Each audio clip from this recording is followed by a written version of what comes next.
It's Wednesday, August 10th. Welcome to this week's edition of CT Pulse on the HAN Network.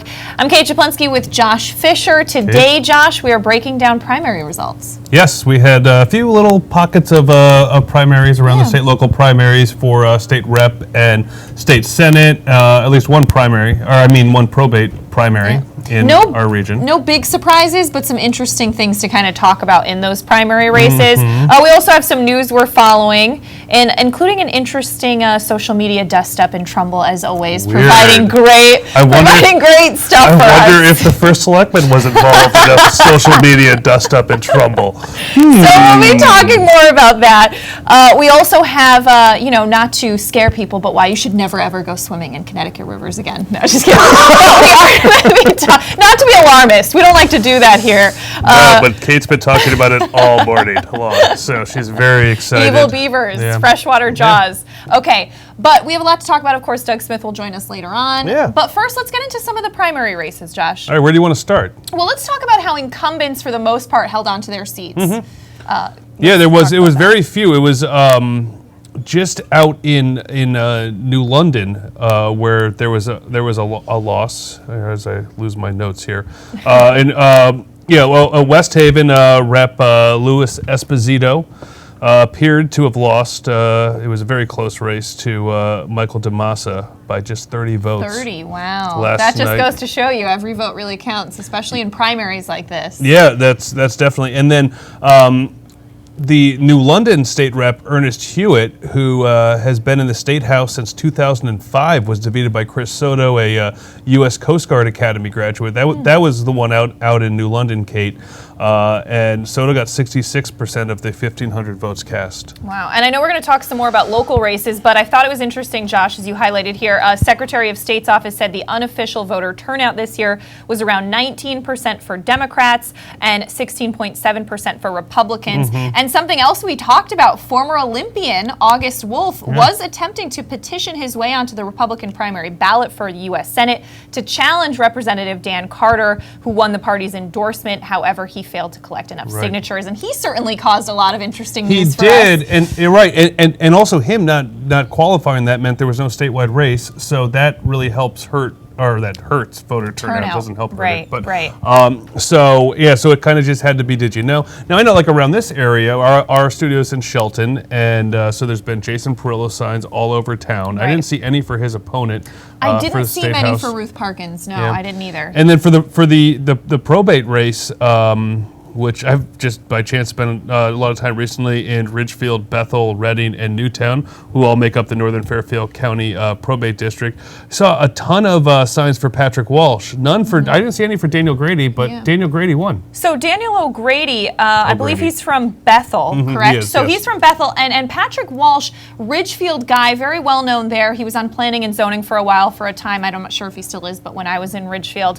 But as you mentioned, that's a 4-town district, which is rare.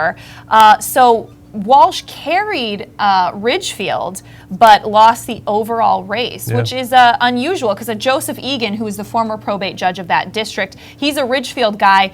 He had a mandatory retirement that was set, so that's why he could not run again. And there had been 4 Republicans vying for that seat, so there was a lot of interest in that seat. But O'Grady ended up taking it, the unofficial count of 1,164 to 770. So I think interesting that Ridgefield couldn't help Walsh pull it out. 517. It's not that they didn't try. It was 517 to 97. And this is the first time, too, since the state consolidated a lot of the probate districts, that it's been an open race. Because Egan, I forget who he ran against in 2010 when they created this district, but it was the incumbent from Bethel, I believe. I think it was the incumbent from Newtown. Newtown. I may have misspoken before, right. But this is the first time, because of probate judges are required to retire, the first time that it's been an open seat. And you might think that maybe the people in the other towns were like enough of Ridgefield judges. Yeah, seemed like it. They really came out in force in those other towns. But there's more on that story at the Ridgefield Or Press.com. there's a bunch of Irish people up there who we didn't know about. Little enclave. Yeah, enclave of Irish Republicans in Newtown. Probably. All right. Well, moving on to another race, the 23rd Senate District. Gomes taking that. He is the incumbent there, Senator Ed Gomes, but he actually wasn't the endorsed candidate. Democrats put their support behind Dennis Bradley, but Gomes forced a primary. I thought it was interesting. Gomes was the first person in the nation to win the election solely on the Working Families Party line. As an incumbent, he lost that seat at a primary in 2012. He doesn't get along with Bill Finch. That was in one of the stories. He doesn't get along with Bill Finch, and he doesn't have to anymore. No, not anymore. But that was that was a big deal. That was in 2012 when he actually ran originally to fill the seat after Andres Ayala gave up this spot to become DMV commissioner. That didn't end up going. He's still there. Oh, he is still there. Right. Yeah. There was some. I remember there was some discussion about whether or not it is safe to say though, when you say DMV, Connecticut DMV, to say that's not going so well. Yeah.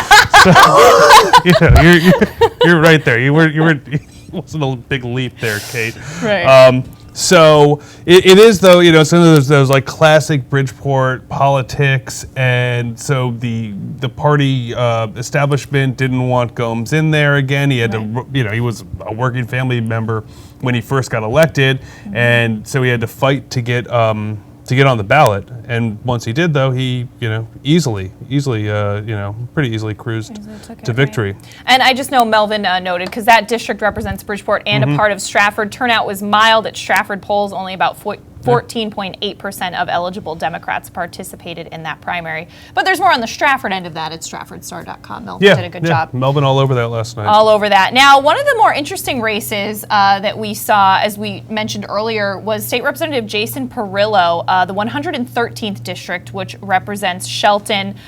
Ruth Parkins, who was a longtime chairman of the Planning and Zoning Commission, and I think she's done a great job there. I've covered her for a while. She challenged him, which was very interesting. And I know the Valley Indy did a lot of reporting on this, as did Aaron Berkowitz at the Shelton Herald. And I know we have a victory speech clip from Jason Perillo that was shot by Ethan Fry of the Valley Indy. So let's check that out right now.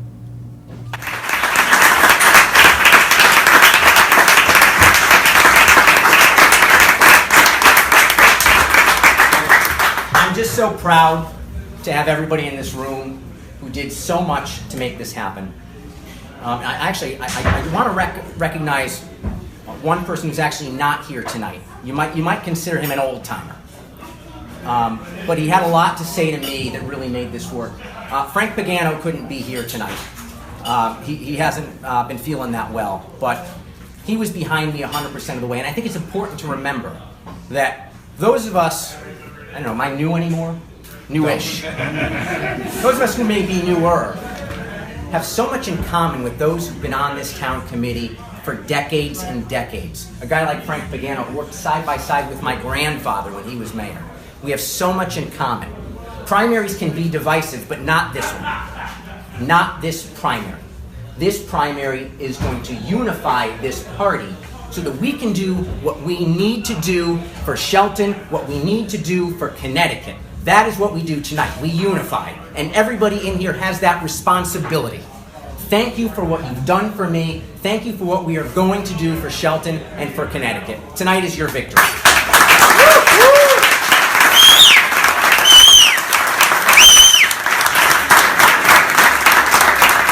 You can, of course, read more about that at valleyindy.org.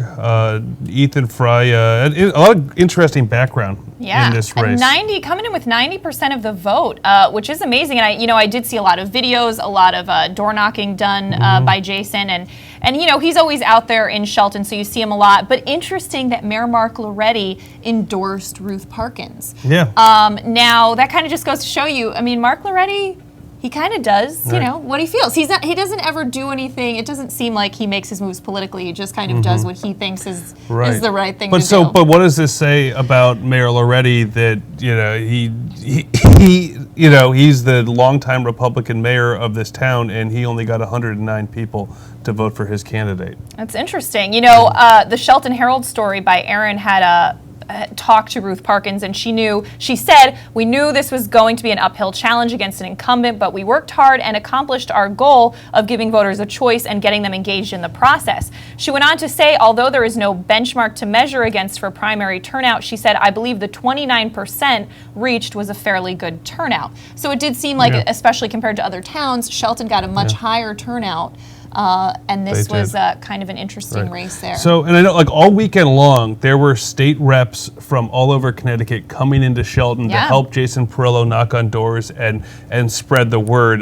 You know, and Jason, we've had him as a guest on here before. He does a good job, and he's also, you know, a gracious winner, because he did note, this is in Ethan's story, that he congratulated Parkins for running and said it's always very difficult to put your name forward as a candidate. It takes courage, and I think we need to recognize that. I think that's you know, it is something that often gets lost, and this is, you know, it's of course easier to say that too when you get 90% of the vote. Right.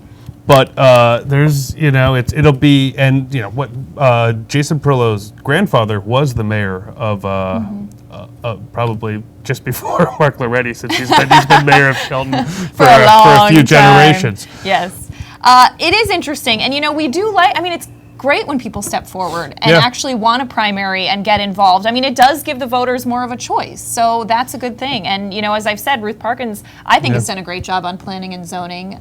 It's a pretty active city, a lot of development going on, so there's a lot to do. So it'll be interesting to see maybe how the Republicans in Shelton move forward.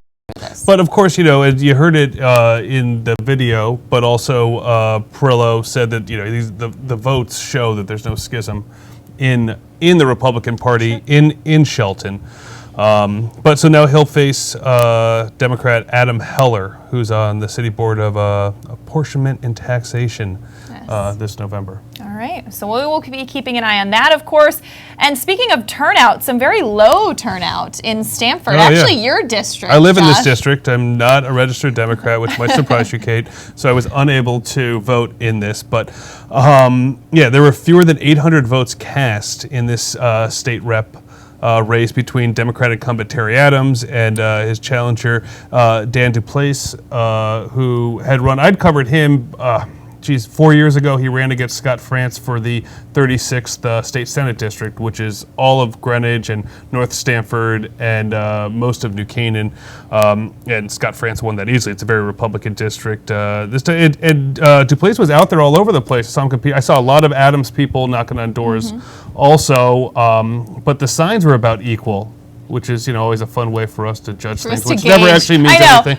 Some people say it works, some people say it doesn't, but... Well, you see that when, like, someone like Jason Perillo wins, and you're like, I saw his signs all over town. Right. Oh, you know, that's a big sign. But you see this where they both Adams and Duplace had their signs out, and, you know, it was a rout. 499 to 263 was the total vote was the vote total according to the Stamford Advocate.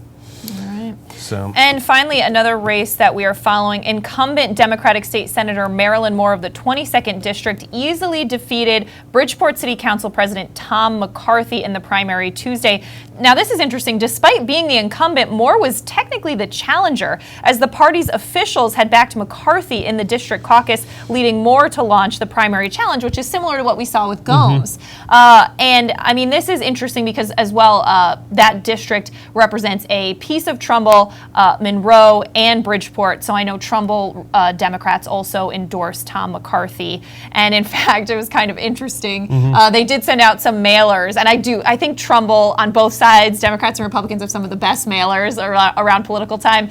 And they sent out a mailer basically likening Moore and Tim Herbst, who is the Republican leader of Trumbull, saying that, like, you know, he wants more of the same, and that, you know, under them, all these things went wrong. And, you know, so it just, you know, standard political mailer. Who sent out the mailer? The Trumbull Democrats, because it was for McCarthy. Yes, it was. Well, it was actually. I wouldn't say it was the Trumbull Democrats that sent it out. It was, you know, McCarthy's supporters sent that out, but citing that, you know, in fact, Tim Herbst had written a letter to the Trumbull Times, kind of criticizing Democrats for not backing Marilyn Moore. Oh, weird. Tim Herbst was getting involved in another party's primary in a petty, wet fashion. It's so weird. So interesting. But so actually, so now Marilyn Moore will take on Elaine Hammers, who is a Trumbull Republican and longtime chairman of the Board of Finance there. And now Marilyn Moore unseated back in 2014 incumbent Anthony Musto, who is now the Trumbull Town Treasurer. She had a lot of grassroots support in Bridgeport.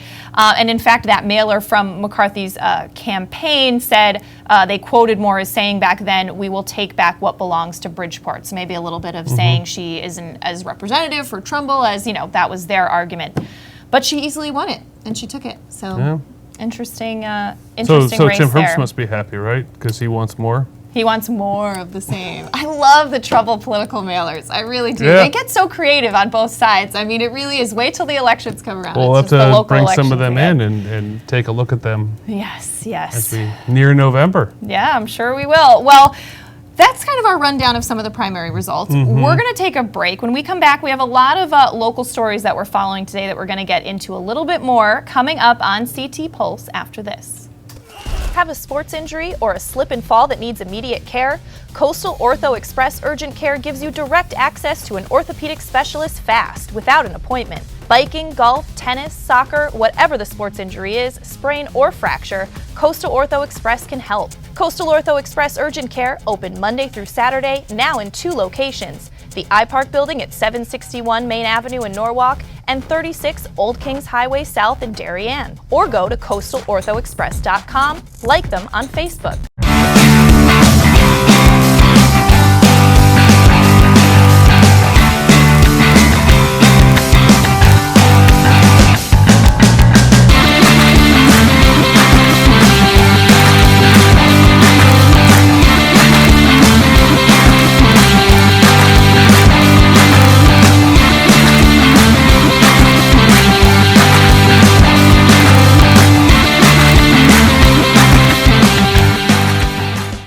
For more than 50 years, Triple S has been Fairfield County's expert service for carpet, upholstery, and drapery cleaning.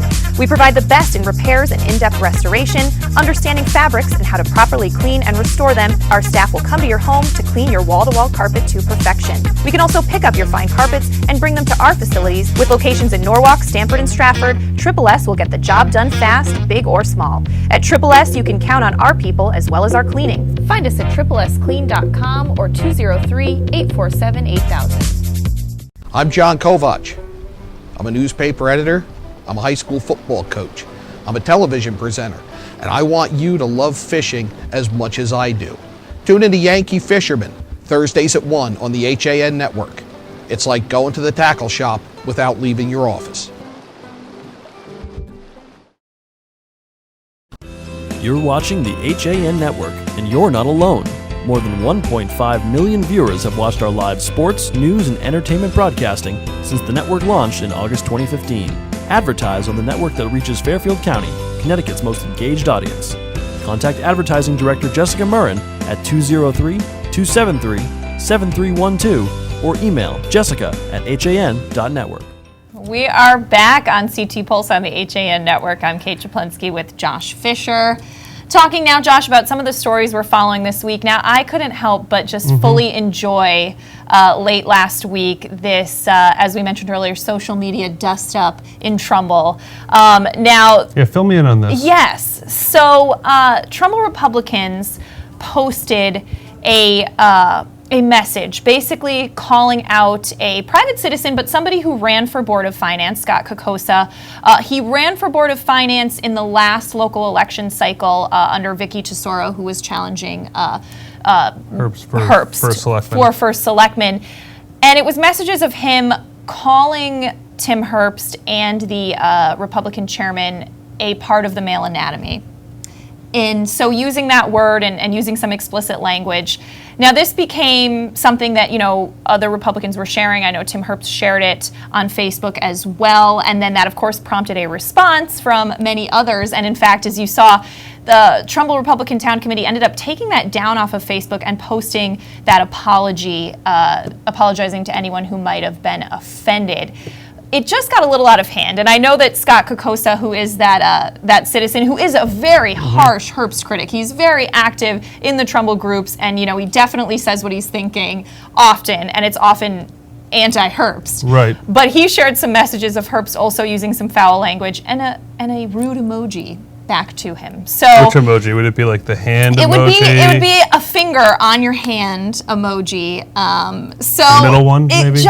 I mean, and basically the message that Herb shared was this was someone that Vicky Tesoro thought could handle a $171 million budget, and I just had to laugh at the ridiculousness of it. I mean, it was so absurd, and I know that that there was a request for the Trumbull Times to cover this as a story that somebody had said a rude word to the first selectman and the Republican chairman on Facebook.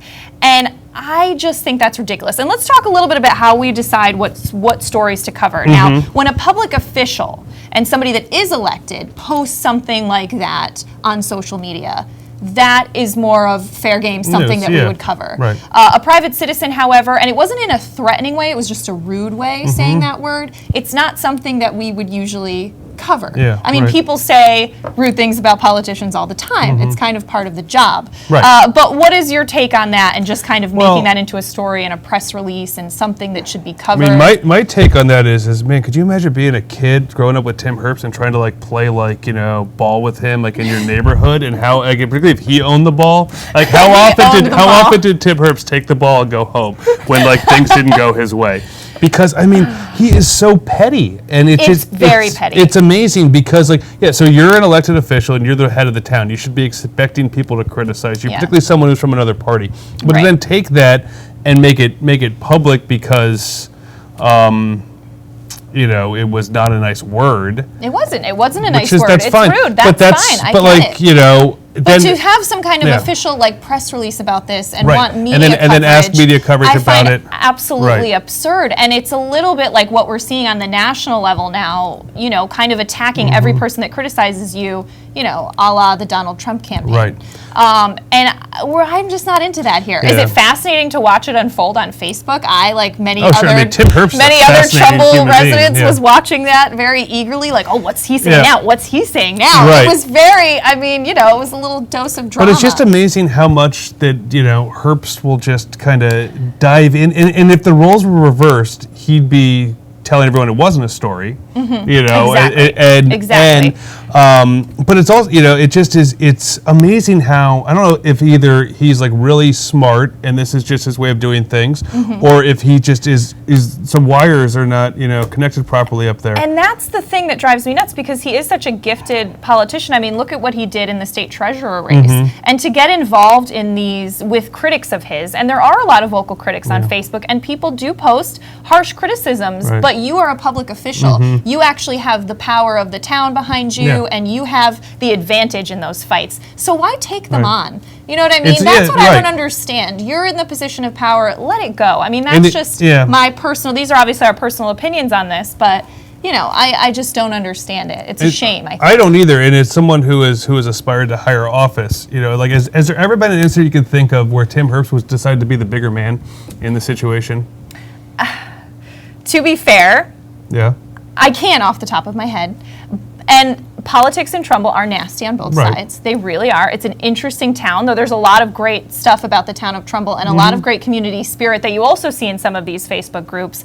But things get nasty, and it seems like he's just not ever willing to take a step back. And some of the best town leaders I've seen. Tattletale. It's just he's kind of whines, and then he's oh, but come on, it's not fair. I mean, God, could you imagine him being governor of this state?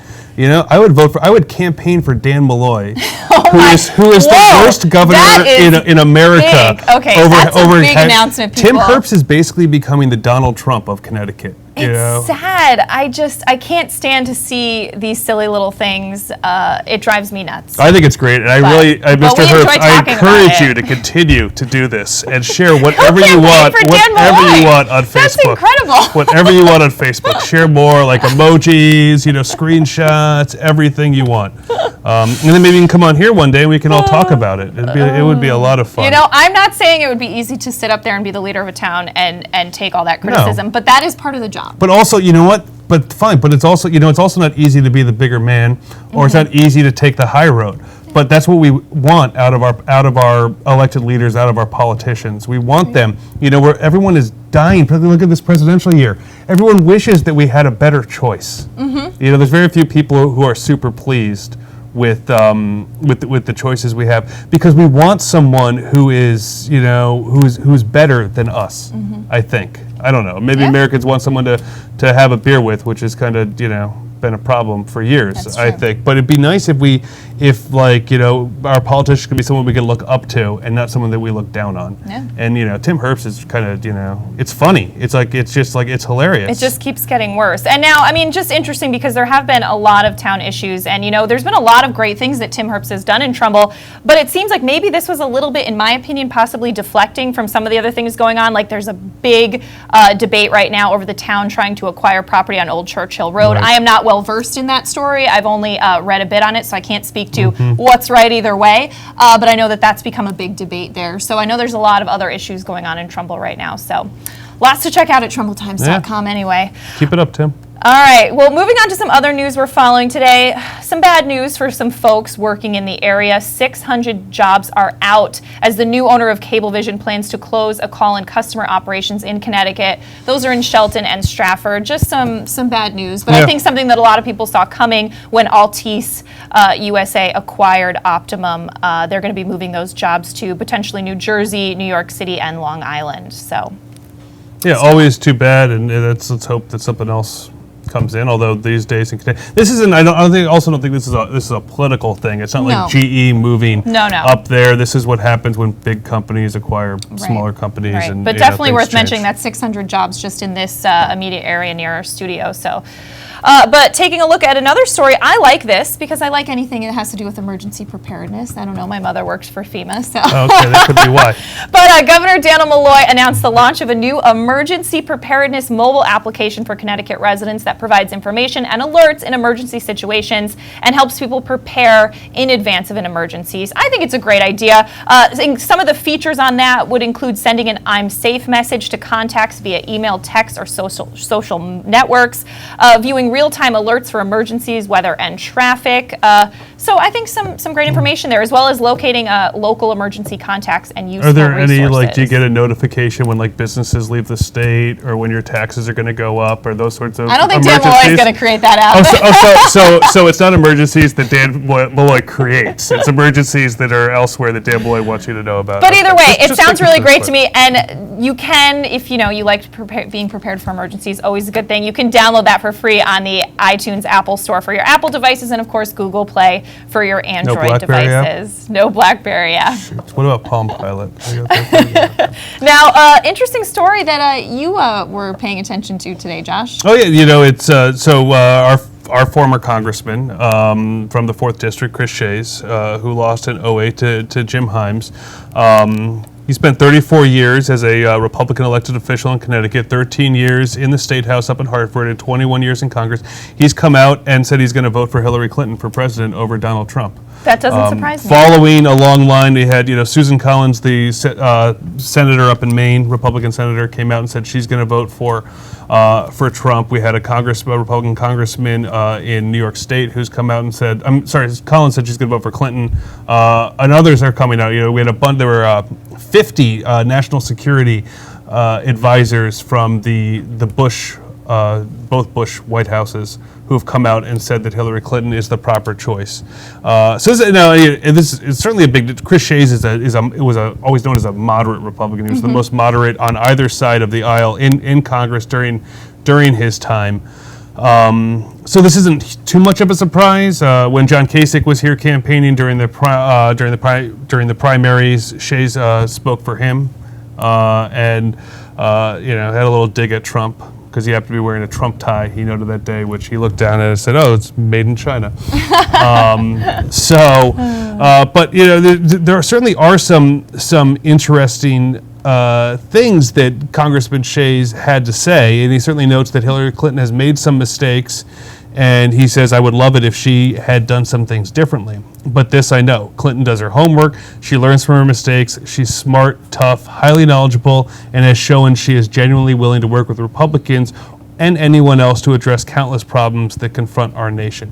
And to me, I find that a very important thing. That's what I always really liked about Chris Shays, was he was always willing to work with Democrats. Right. And it was towards the end of his time in office, and with Hillary Clinton too, when we really started getting much more polarized. Certainly ever since the 2000 presidential election, it's always felt like it's heated up. But it's harder to find a Democrat, he would say, to work with him because they all just wanted to get him out of Congress anyway. Right. And what we've done in Washington is we've pushed anyone who actually says, they might have a good point. Like, no, it's all or nothing. It has to be on our side. And we need more people like Chris Shays, I have always said, or someone, like a John Kasich, or you could even say, Hillary Clinton, for all of her faults, at least she does seem like she's the type of person who studies stuff and pays attention. Yeah, she gives terrible speeches, but you could say Donald Trump gives terrible speeches in an entirely different way. They're certainly fun and exciting, but he says a lot of weird, wacky things, and it would be scary to have him, I think, in the White House. Yeah. And I think Chris Shays coming out for Hillary Clinton will convince some Connecticut Republicans that it's okay to vote for Hillary Clinton, because he still has a really decent following, not enough to probably push the 4th District one way or another, but a lot of people still really respect him. Yeah. Well, very interesting there, Josh. Now, on a totally non-political note, well, you think it's non-political, but I don't know what these beavers are up to. I wouldn't be surprised if Tim Herbst is behind this somehow. But swimmers and boaters are being warned to stay out of the waters of the Quinnebog River in the vicinity of Route 101 bridge on the Pomfret-Killingly town line after 2 people suffered injuries there Monday where they were apparently attacked by a beaver. Now, this is not to make light of the fact that this beaver could have rabies. That is a serious, serious disease. And of course, if you get bitten by a beaver, you need to go to your doctor and get rabies vaccinations. But this is terrifying. Right. These people had to get stitches. But I doubt he has rabies, because if you have rabies, you're afraid of water, was he right? just mad that they were swimming in his area? I just don't know. Well, they could be trying to wreck his house. They could be. Beavers but they said they houses. couldn't find any. They found an aggressive beaver nearby, but they were unable to capture it. And they didn't see any immediate beaver homes near there. So maybe it's vacation. But they are warning folks up there in that part of Connecticut to avoid the water. Maybe he's probably from New York City, and he's just cranky and everything, but he's up here. He's on vacay. He's been checking out all those Visit CT ads that have been all over social media and everything. He and doesn't think it's still revolutionary. No, and he's like, man, why did I come to Connecticut on vacation? I could have, gone to Montauk or something. All right. Well, that's just to let you know. Angry beavers, beware. Thanks, but we're going to keep your looking down. We're going to take a break, and when we come back, Doug Smith is going to join us, and we're going to talk about his editorial cartoons this week. Coming up after this. Walter Stewart's Market in New Canaan is your time-saving local shopping destination for the best of spring. Find many of your favorite products, from great specials on everyday items to the freshest organic produce, artisanal cheeses, and grass-fed steaks. Drop off your knives to be sharpened, grab a beautiful bouquet of spring flowers, and stop in next door for a wine tasting. Plus, their personable staff is always ready to lend a helping hand. So stop in to Walter Stewart's Market, 229 Elm Street today, or shop online at stewartsmarket.com.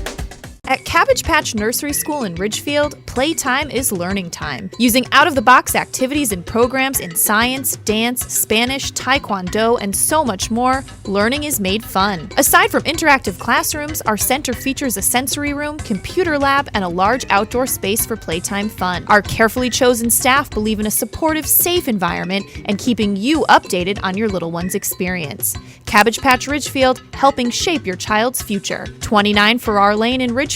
Call 203-340-1250 to register today. Warm weather, light breezes, boats are in the water. There's no better place to celebrate summer than the Dock Shop. Whether in Darien at 51 Tokenique Road or Westport at 609 Riverside Avenue, the Dock Shop is where you'll find everything you need to kick off summer. From the latest summer apparel to the newest fishing tackle, the Dock Shop will help you get the most out of your next beach day or harbor cruise. At the Dock Shop, you'll find a wonderful selection of items made in the USA and right here in New England, all with a distinct nautical flair. Boater, beach bum, fisherman, or simply love the coastal lifestyle, this is a unique place to shop. DockShop.com. I'm Frank Granito. And I'm Donald Ing for the HAN Network. Tune in to Nutmeg Sports Monday through Wednesday, where we bring you all the top stories for Connecticut sports. From players and coaches' interviews to expert opinions with local sports editors, no one gets you closer to Connecticut's games than Nutmeg Sports. Nutmeg Sports, Monday through Wednesday at 2 p.m. on the HAN Network.